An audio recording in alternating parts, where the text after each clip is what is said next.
the Unraveling Soprano. I'm Heather, and this is my channel where I talk about all the things that I'm making this week, whether that be knitting, sewing, crochet, or anything fiber related. So let's get into it.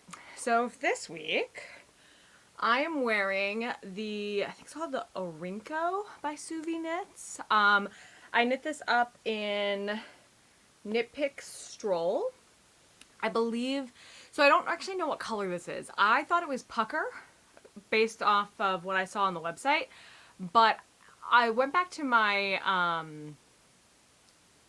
invoice and it says it's like vibrant violet or something like that. So it's one of those two. I knit this up about maybe 6 months ago, and it's great. I love it. It's 3/4 length sleeves. It's got a really, really deep neck. And looking in the viewfinder, I probably should have blocked this better. I wore it for something and then I washed it and it kind of got like a weird crease in it. But it's got really interesting construction where you knit the back. I think you do a provisional cast on, I believe, and then knit like into the back, and then eventually after you've created the deep V, you go into the round. But yeah, I really like this project and I really like the yarn. It's finally starting to feel like fall. Maybe not finally. It's not even close to fall. It's like the first couple weeks of September. So maybe I shouldn't be expecting too much, but it's finally cool enough where I can get away with the sweater and not feel like I'm gonna have to change halfway through the day. So next I want to talk about finished objects, because I actually have a finished object, which I'm very, very surprised about.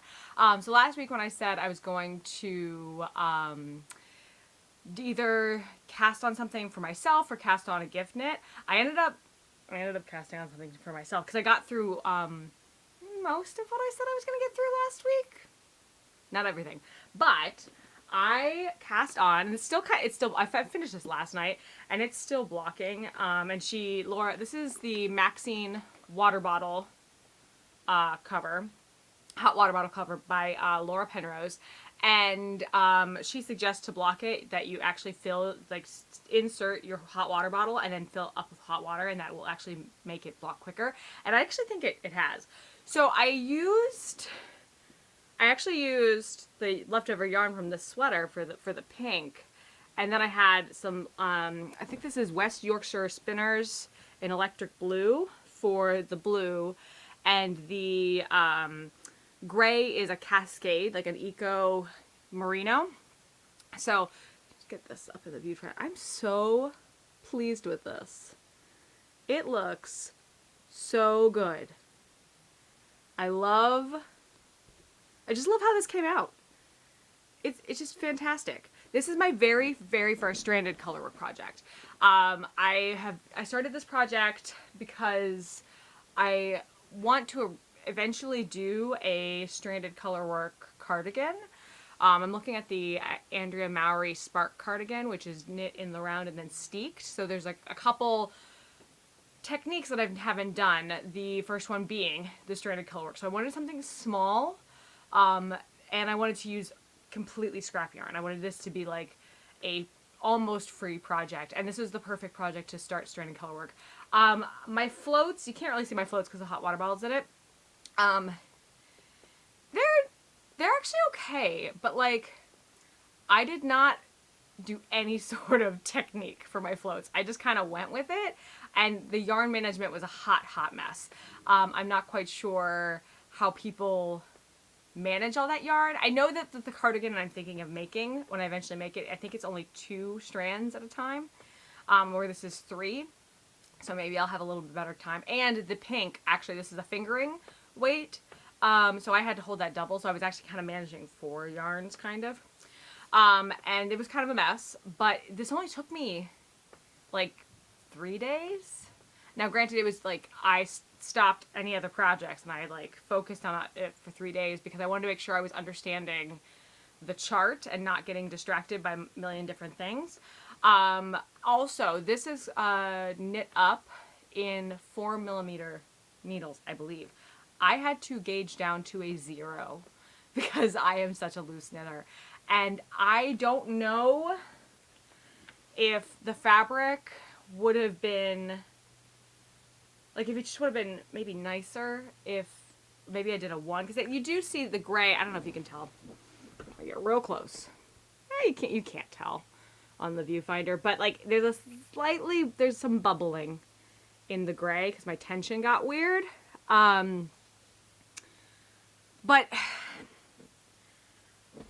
for this project, it doesn't bother me because this is going to go under my sheets in the winter. And if it was a sweater, I could aggressively block that out. So I'm not particularly worried about my tension issues. But I do think that would rectify itself if I actually had a technique for moving over my floats. You don't have to I think that the largest amount you have to float with this project might be 6 or 7 stitches. Don't quote me on that. But so it's not like you're like carrying floats for like 10 stitches. And so, but when I did the longer stitches, I realized that, yeah, I do need to find a technique to do that better. But I'm overall really pleased with how well that went and how easy it was for me to read the chart, because I do have some issues with some charts sometimes. So, yeah, I just thought that was really great. And it's a finished object. It's done. It's ready to go whenever it gets to be below freezing. So that's my finished project. So the next thing is my whips, my works in progress. So what do I want to talk about first? Let me talk about the shouldering autumn first. So I actually got smart and I started putting a project keeper, progress keeper in. So did I get a whole lot done? No. And I'm sorry if you can hear my dog in the background. So I got maybe an inch done. I wasn't super motivated. I got so much done the previous week that I wasn't as motivated, and the thrill of a new cast on kind of lured me away. So I think next week I'm going to try to make this more of a focus again so I can maybe get this done. I also think I got kind of just overwhelmed with how long this is going to take. Because I just realized I thought I was halfway done. I don't think I am. So I have 3 more balls of yarn. And it's kind of a mess in my yarn bag. Yeah, okay. So I have 3 more balls of yarn. I only want to use 2. Because I want to use another ball of yarn for socks for somebody. So this is how much yarn I have in the ball that I'm working, and this is the last ball. So I feel like this is basically almost a full, maybe a fourth of it's gone. So I think that I'm going to be working on just length with this ball, and then the last ball of yarn will be what I use to do my decreases. So I'm not close to being done with this. So I don't even know. I mean, I think I need to keep working on it, but because it is so boring, as it's just a garter stitch. Yeah, it's just garter stitch all day, every day. It's just kind of, it's hard to have motivation, and because I'm not one of those knitters, I'm trying to get to the point where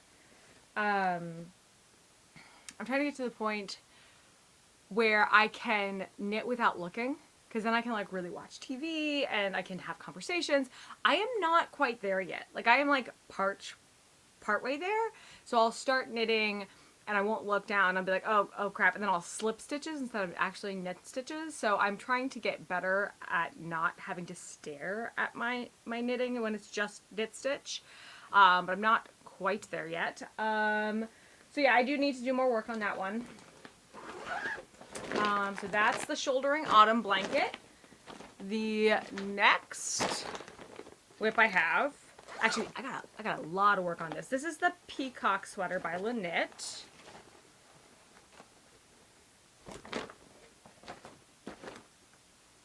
And this is looking amazing. Like I didn't put it on those try-on cables because it's not long enough where I can like try it on and have it be like safe for the internet. It's not quite long enough, but look how much length I've gotten. Can you see it? Can you see it? It's pretty great. And we're now just stockinette. Like this is just knit stitch all around. So I think, yeah, I think that like this is how much I've gotten done. Because I think last time we talked, I had either just split for sleeves or I was like at the row where I needed to split for sleeves. So that's my progress.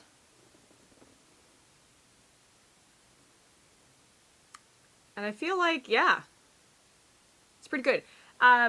The drape on this is great. Like I was trying this on and I think it's because, again, this is another one of those situations where my loose knitting has come into play, but I think that this is a really good example of my loose knitting because it's just causing me to have this really nice drape. I do think though it's going to make it so that it might be hard to wear this on its own without like a tank top underneath. Like I might have to just wear like a small camisole just because I think that it's pretty see-through. Like I think you can probably see my hand. Yeah, oh yeah, you can definitely see my hand behind that. Did I drop a stitch? No, I didn't drop a stitch. It's just kind of wide. Now this might bloom and tighten up when I block it, but yeah, I can definitely see my whole hand in the viewfinder, which means this is gonna be pretty sheer, but it's so pretty. And the lace, it looks so good. And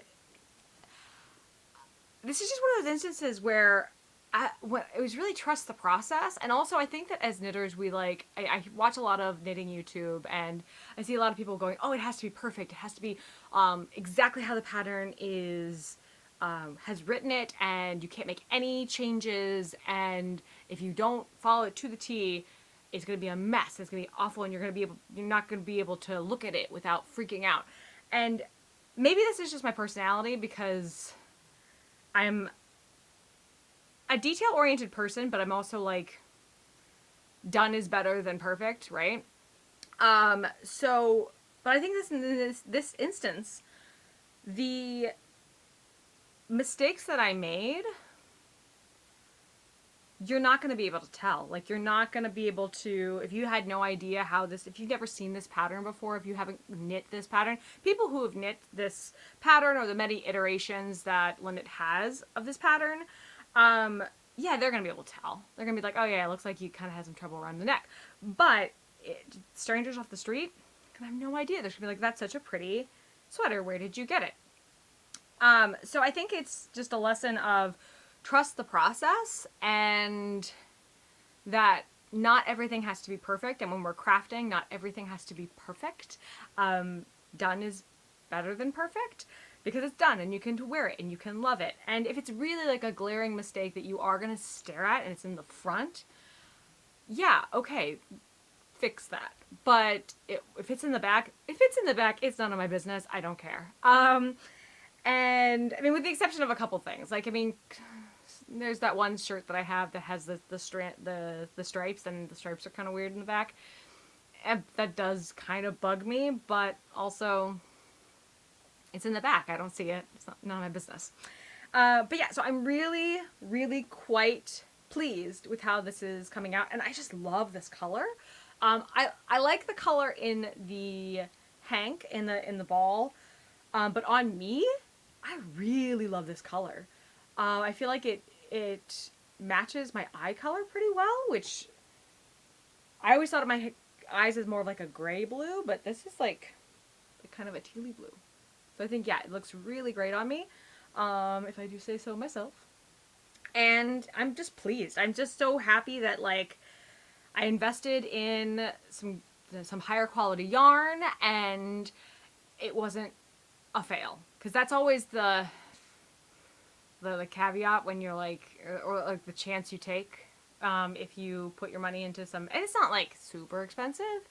It's not like, I've seen some yarn like some people on YouTube working with like $50 skeins of yarn, and that may never be me.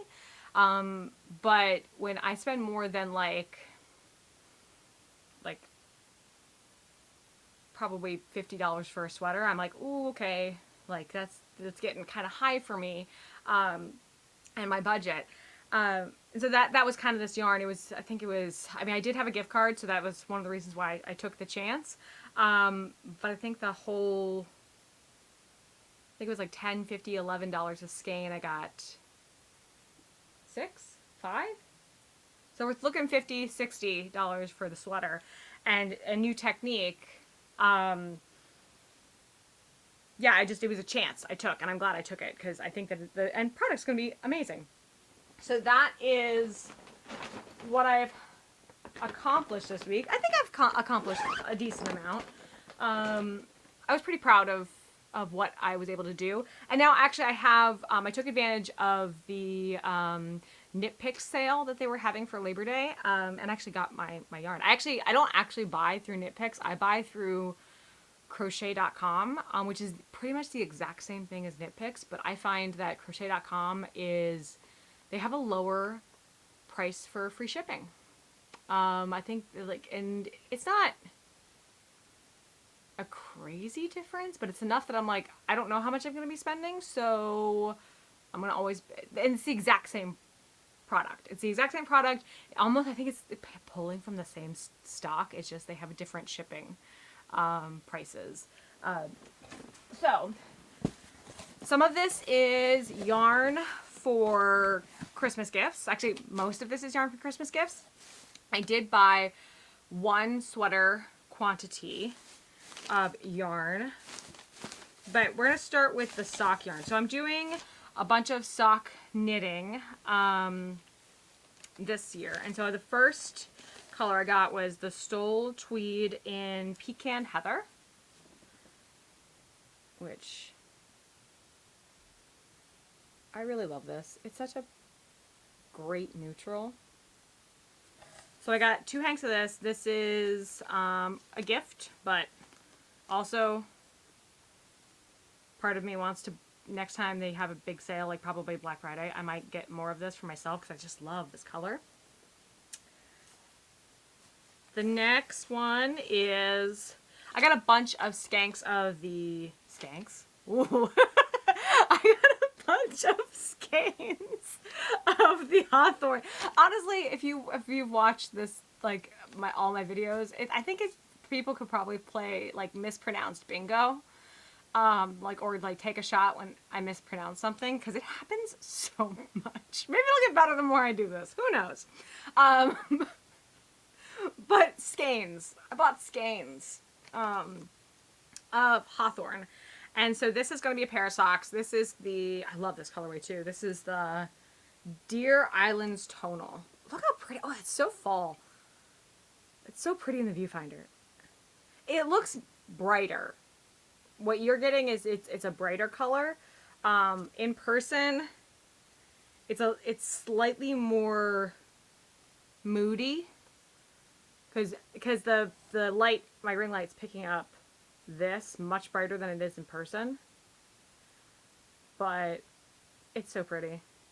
And I would say that it looks more, it is definitely like a burnt orange, but it looks more like Halloween-y orange in the viewfinder, where in person I feel it looks a little bit more like fall leaf orangey. So slightly more muted.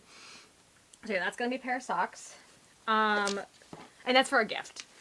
This is another hank of, oh my gosh, that's so pretty. Serpent, or the other, I got distracted by the color in the viewfinder. This is another hank of Hawthorne in the colorway Serpent Kettle. And I think these are going to be socks for me. But this might end up being like a shawl or something. I think I can get maybe a shawl out of this, because it's 100 grams. So we'll see. I might do something different for that. The next yarn is another Hawthorne, but this was a colorway they sent me by mistake. I actually ordered, I think it was called Kenton Multi for a shawl for a gift. But they ended up sending me the Sweet Home Tonal, which I contacted them, and they're gonna send me the one that I ordered, and I think I get to keep this one. And this is so pretty. Actually, I wanted to see this. Like, how does this color? Because I can't decide if this is gonna be a shawl or if this is gonna. I like that.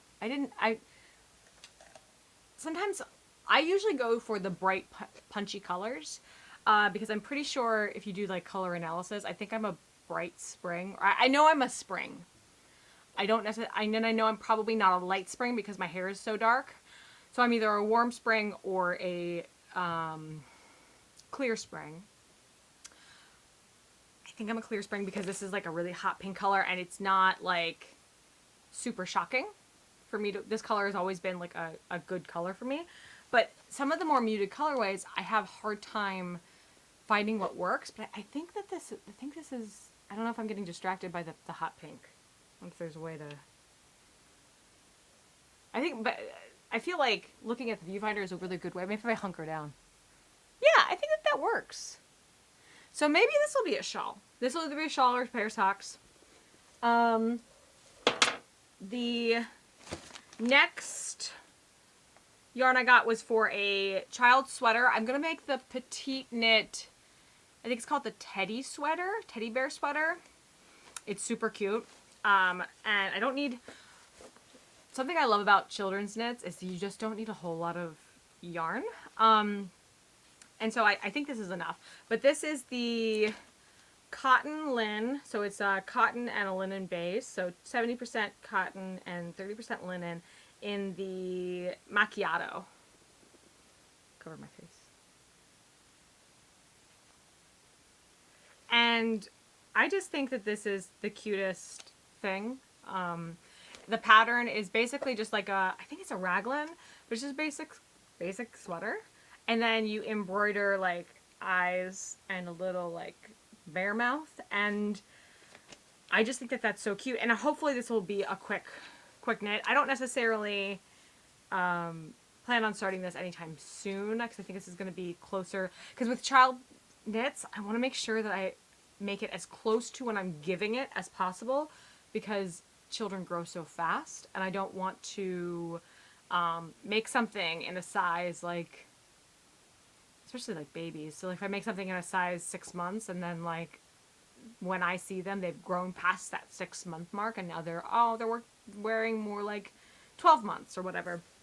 So this is going to be probably something I start later. But then I wasn't going to buy. That was going to be it. That was all I was going to buy because I have one skein of socks because the pink one was a oopsie.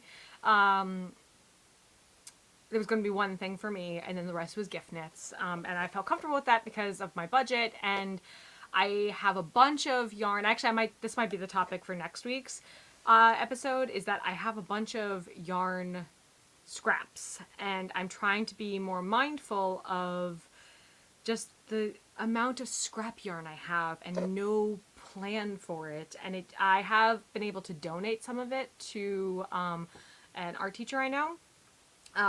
And they use it for like, I think weaving with their kids. So that was really great repurposing because I know it's going somewhere. It's going to educational. Now, granted that those items might end up in the trash anyways, but they've had a second life and they've had an education life, which I feel good about. But there's other like yarns that like I have that wouldn't necessarily work for that because when kids are making stuff, you kind of want to have chunkier material because of their motor skills. And like the older kids, yeah, they can do fingering weight yarns, but I mostly gave like the chunky yarn away if I had scraps. But I have a lot of fingering from like various sock projects. I need to figure out a project to do with them. So I've been trying not to buy sweater quantities without using that stuff up first. But I saw this yarn and I loved it, and I was tempted, and it was very economical. So this is the Alpaca Cloud lace weight in Heathcliff. I do not know if this is going to show up. Oh, it does. That's so pretty. So pretty. It is, and it's showing up a little bit brighter on the viewfinder because of the lighting. Because the room that I film in is actually kind of like a tomb. And so maybe this is how this will show up in actual daylight. But it's like this very pretty foresty green, like a moody foresty green. I think I just look like I have a beard. I have an alpaca beard. I think it'll be okay. Again, with like some of the darker stuff, I wonder, is it gonna wash me out? Because I do want this to be a sweater. I'm not 100% sold on what to make. I have ideas, but I'm not 100% sold. And I don't know if this is going to be something that I start with in the fall, or if this is going to be like a later knit. It just really depends on if I can find the best pattern. I normally pick patterns first and then pick yarn, but I love alpaca, and I love how it feels on the skin, and I really am looking for a couple of really fine gauge sweaters that I don't have to, that I can, probably a cardigan, like a fine gauge cardigan that I can just throw over dresses. That is something that my wardrobe is missing. So yeah, that is my acquisitions. Just gonna pack this up so I don't have yarn skewed about my room. But yeah, so that is all I have for acquisitions. As for this week, I'm probably just going to be I'm going to be solidifying what my fall plans are. So I do think next week is going to be a fall knitting plans slash what do I do with all this scrap yarn that I have lying about video. So it'll be a little bit different. I am going to continue working my Peacock Sweater. I really want to get that done before September is over, because I feel like this shoulder season where we're leaving summer, just kind of starting fall is kind of the perfect time to wear something like this. And so I'd like to get that, at least the body finished before the end of the week. I think that that's doable. And then keep plugging away on the shouldering autumn blanket. But other than that, that's all I got. So let me know what you're working on. Let me know what your fall knitting plans are. And also, if you have any really great scrappy patterns, I know that that's a big thing with knitters, is finding scrappy patterns. I'm looking for really useful items that I can actually use instead of just like making things to make things. Because I personally love items that are very practical and functional. Because I saw like a lot of like things on Ravelry where they were like, this is a cup holder. I'm like, well, I don't really need a cup holder. I don't really need like a cup, like a mug, rug, or whatever. I don't need those things as much. I don't find them as practical. Like the hot water bottle was perfect because that's super practical. I tried using my hot water bottle without a cover, and I almost burnt the bottom of my feet. Maybe the water I'm putting is too hot, but it was uncomfortable to use that. So like a water bottle cover was super practical, and I love that. I know I'm going to get tons of use of it from it. So finding like, especially like household items that are really, really useful for scrap yarn, because I don't feel good about having that go into landfill, and I don't feel great about having just a bunch of stuff that is just kind of cluttering up my house. So I wanted to be useful and practical, but also to use up this scrap yarn I have. So yeah, if you have any ideas, please put them in the comments, because I am searching. But yeah, that's all I got for this week. I hope you're doing well, and until next time, bye!